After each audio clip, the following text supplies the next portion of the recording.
강선과 팽나무 이엔드 배은경. 남의 가게는 그렇게 욕을 하면서 자기 집 앞에 나무는 어지간히도 애지중지하는구먼. 자신의 가게에도 들이닥치지 않을까 싶었지만 같은 반 학부모끼리 대놓고 얼굴을 붉힐까 싶기도 했다. 보아하니 입주자 대표회의 사람도 아닌 것 같고, 아니 대표회의면 남의 가게에 대고 뭐라 해도 되나. 강선은 사람들을 선동하던 유리천사와 급하게 시선을 돌리던 채민 엄마를 나란히 떠올렸다. 자그마한 어깨와 흔들리던 시선의 채민 엄마. 핏대를 올리며 항의를 하는 유리천사는 그려지지 않았다. 유리천사라는 사람은 따로 있을 것만 같았다.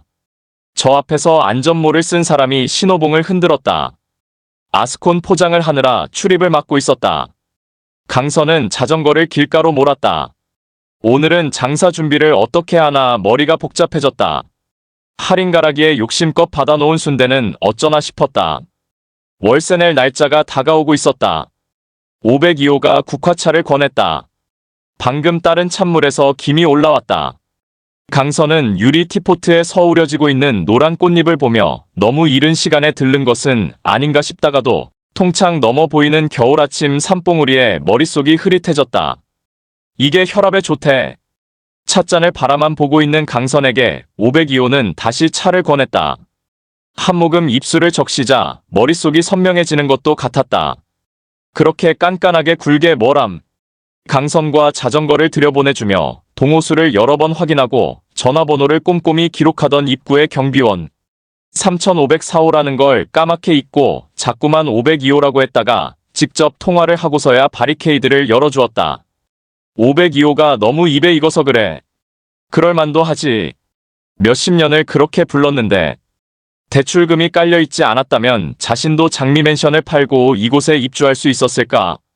멀쩡한 나무 바닥을 걷어낸 뒤 대리석을 깔고 부분 조명에 가전제품과 가구까지 새로 한다고 할 때는 쓸데없는 칠해라고 혀를 찼지만 구색이 갖춰진 걸 보니 부럽기도 했다. 명악산이 한눈에 보이는 전망 좋은 동에 탑층 당첨까지 502호의 연이은 행운에 자신도 얼떨떨했다. 미달난 거 줍줍할 때 자기도 저질러 볼 걸 그랬어. 대출 내고 뭐하면 어떻게든 감당이 된다니까. 자네한테는 빵꾸 나면 메꿔줄 든든한 자식이 있지 않느냐는 말은 차마 할 수 없었다. 주택 경기가 좋지 않을 때 높은 분양가로 일반 분양을 해서인지 대거 미달이 났다. 마음이 급해진 재개발조합에서 선착순 할인 분양을 단행하자 사람들이 기다렸다는 듯이 몰려들었다. 좋은 동과층을 선점하기 위해 분양 사무실 앞에 늘어선 줄을 강선도 자신의 집에서 내려다보았다. 천막을 치고 밤을 새는 사람들, 번호표를 나누어주는 직원들이 새벽부터 바쁘게 오갔다. 선호하는 동과층은 조합원에게 이미 배정이 된 상태라 일반 분양자에게 돌아갈 좋은 물건은 귀했다. 그걸 줍줍하려고 줄을 선 사람들이었다. 대책 없이 분양받았다가 재미도 못 보고 헐값에 넘겨야 했을걸. 하긴 이자 감당이 안 되면 금매로 내놓아야 할 거야. 2년 되자마자 팔고 나가려는 사람들은 벌써부터 집을 내놨으니까. 부동산 투자에 눈이 뜬 502호는 정보에 밝았다. 2년이라면 양도소득세가 감면되는 기간을 말하는 것이리라.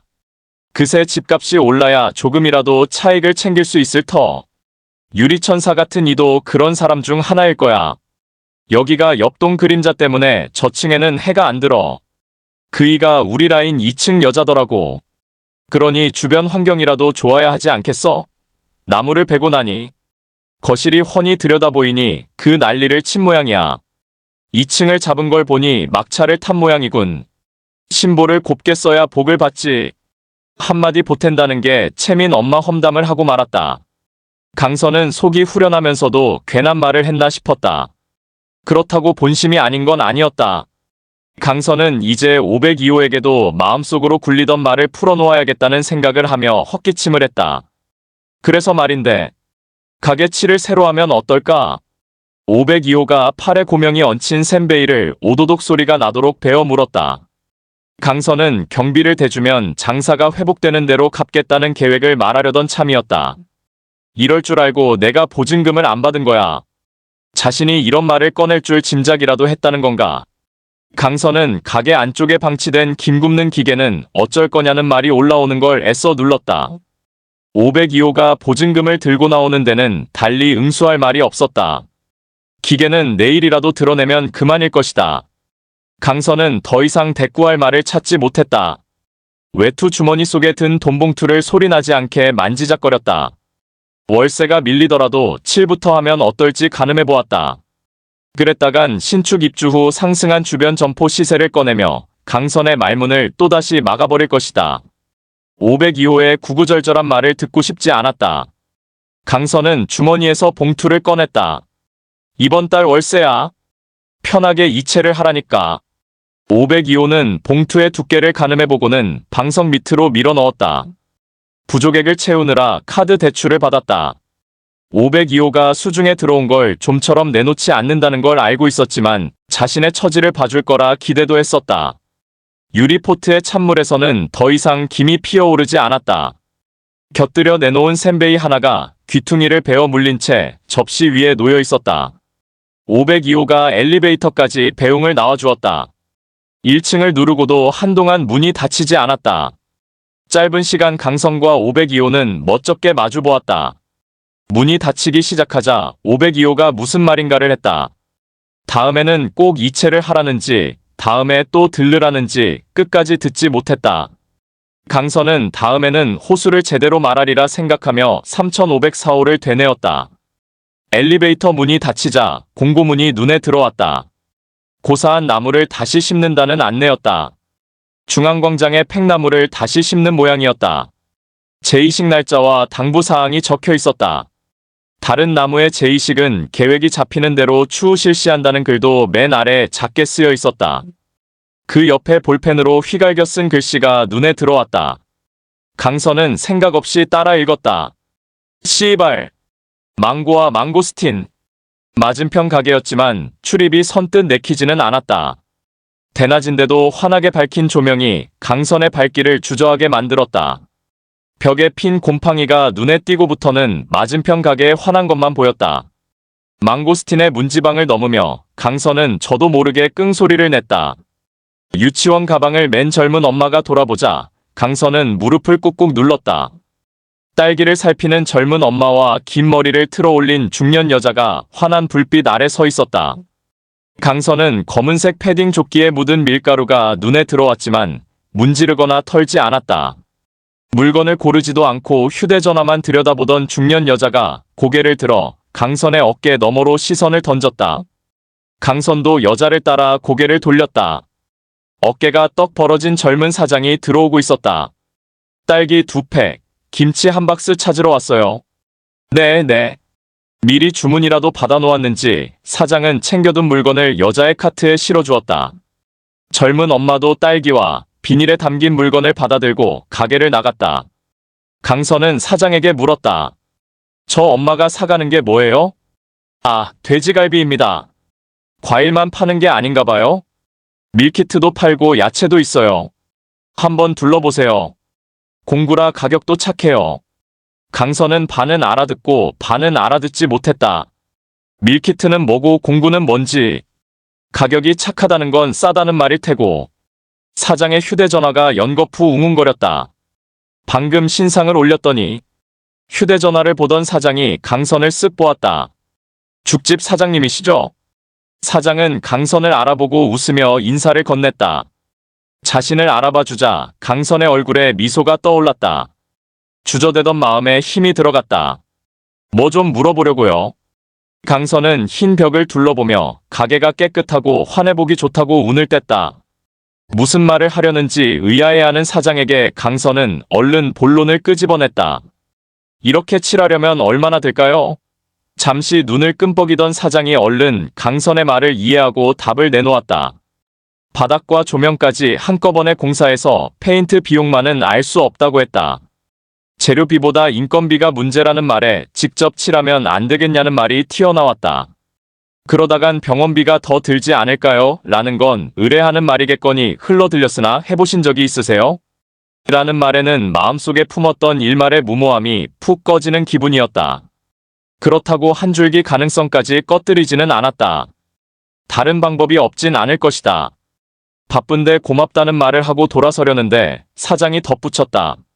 칠도 좋지만 오염이 심한 곳은 시트지 같은 걸 붙여보세요. 자세히 물어보려는데 손님이 들어왔다. 강선은 오후에 끓여 따로 담아둔 죽을 기울어지지 않게 앞바구니에 실었다. 502호에서 받아온 호박으로 끓인 죽이었다. 보람이 생일쯤에나 삶아보려던 호박이었다. 어제도 시장에서 쥐를 보았어요. 죽집 근처에서요. 쥐가 우리 아파트로 건너오면 어떡해요. 유리천사는 이런 글을 계속 올리고 있었다. 동조하는 글도 간간히 올라왔다. 강선은 조리대까지 말끔하게 정리된 것을 확인하고 가게 문을 잠갔다. 평소보다 조금 이른 시간이었다. 옆으로 긴 직사각형 모양의 아파트 문주가 보였다. 대리석으로 된 기둥과 상판이 육중함을 자아내고 있었다. 5톤 이상 이삿짐 차량도 무리 없이 드나들 수 있을 정도의 높이와 폭이었다. 강선은 게이트로 들어섰다. 경비실이 있는 오른쪽을 피해 왼쪽으로 난 길로 자전거를 끌고 갔다. 경비실 쪽에 개폐식 펜스가 보였지만 열어달라고 할 엄두가 나지 않았다. 동호수와 전화번호를 물어보면 둘러댈 말이 없었다. 강선은 경비실을 살피며 지하 주차장 진출입로로 자전거를 끌고 갔다. 급히 내려가다 보니 내리막길에서 힘이 붙였다. 제멋대로 굴러가려는 바퀴를 틀어 무사히 평지로 내려섰다. 안으로 들어가자 조명이 켜져 있는데도 어두컴컴했다. 깊은 바다를 잠수하는 기분이 들었다. 강선은 120동을 찾아 주위를 둘러보았다. 안내 표시가 보이지 않았다. 엉거주춤하고 있는데 뒤에서 클락슨이 울렸다. SUV 전기차가 소리도 없이 다가와 있었다. 벽 쪽으로 급하게 자전거를 붙였다. 120동이라는 커다란 글자가 오른쪽에 보였다. 120동 204호.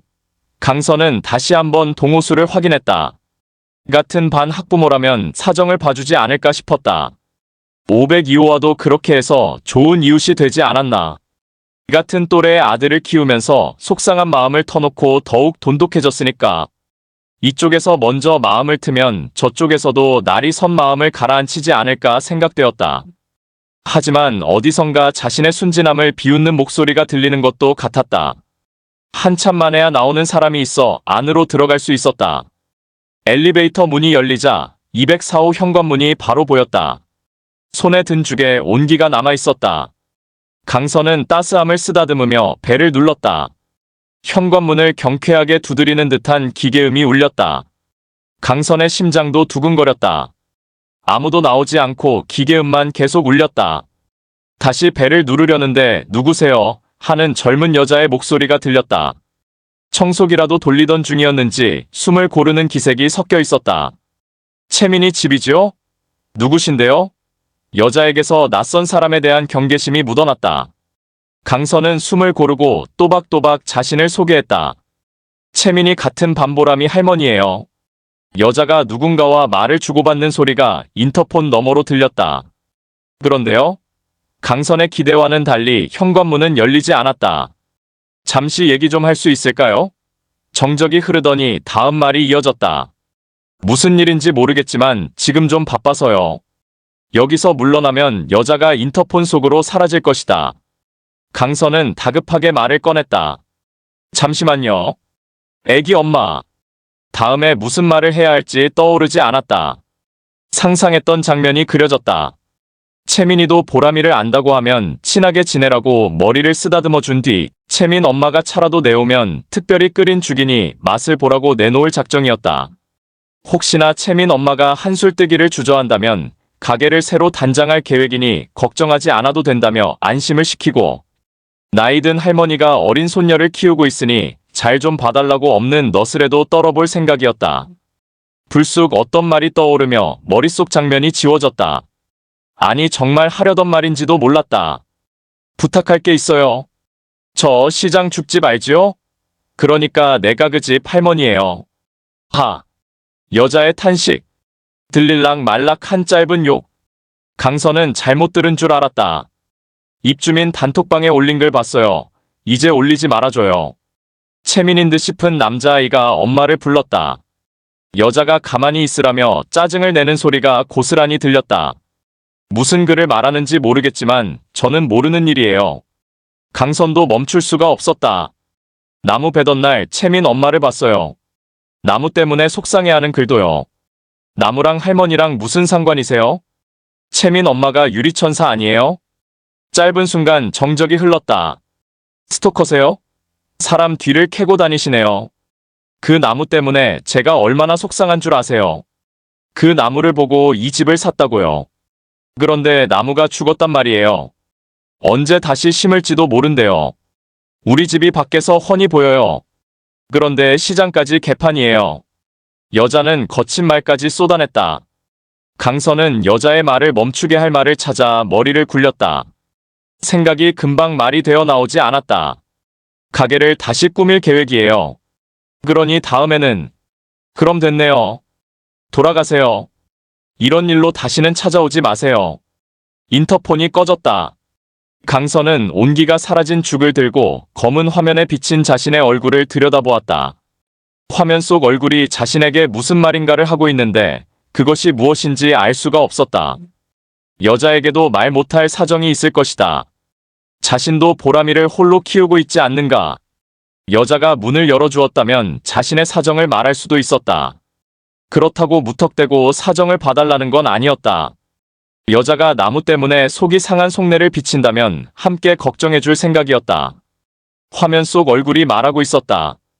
어림없지. 세상이 달라졌어. 그래, 세상이 변했어. 낯선 사람에게 누가 문을 열어주겠어. 과일 가게라고 과일만 파는 것도 아니고 가만히 앉아서 손님을 기다리는 것만도 아니니까. 무단 침입으로 신고당하지 않은 걸 다행으로 생각해야 하나. 강선의 자전거가 커다란 문줄을 빠져나왔다. 들어갈 때와 달리 나올 때는 수월했다. 강선은 자전거를 끌며 느리게 움직였다. 초겨울 저녁 바람이 핸들을 쥔 손끝을 시리게 했다. 편의점 앞을 지나는데 찬 공기 속에 허름한 차림의 남자가 앉아 컵라면 뚜껑을 열고 있었다. 김이 확 올라왔다. 소식이 없는 아들이 생각났다. 여자에게 주려던 죽이 앞바구니에 실려 있었다. 저희에게 죽을 건네면 받아줄까? 어림없다는 말이 머리에 맴돌았다. 강선은 발걸음을 재촉했다. 앞바퀴가 자신의 복잡한 머릿속처럼 빙그르르 돌았다. 강선은 자전거를 세운 뒤 죽을 들고 남자에게 다가갔다. 드셔보시겠소? 남자가 젓가락질을 멈추고 강선을 올려다보았다. 남자가 죽이 담긴 팩을 바라보았다. 남자 쪽으로 밀려고 강선이 손을 올리자 남자가 먼저 손을 대고 당겼다. 죽이 아주 조금 남자 쪽으로 움직였다. 따뜻하게 데워 드시오. 강선은 무거운 자전거를 끌고 있다는 걸 그제야 깨달았다. 나오려는 한숨을 애써 누르며 자전거에 올라탔다. 아스콘 포장이 끝난 길 위로 자전거가 미끄러졌다. 빠르게 구르던 바퀴가 서서히 느려지더니 멈췄다. 잠시 멈칫하던 자전거는 시장 쪽으로 방향을 틀었다. 가게 문을 열고 청소를 해야겠다. 헌 집기도 드러내고 말끔하게 닦은 뒤 시트지를 붙여야겠다. 이번에는 늦지 않았길, 손쓸 기회가 아직 남았길 강선은 바랐다.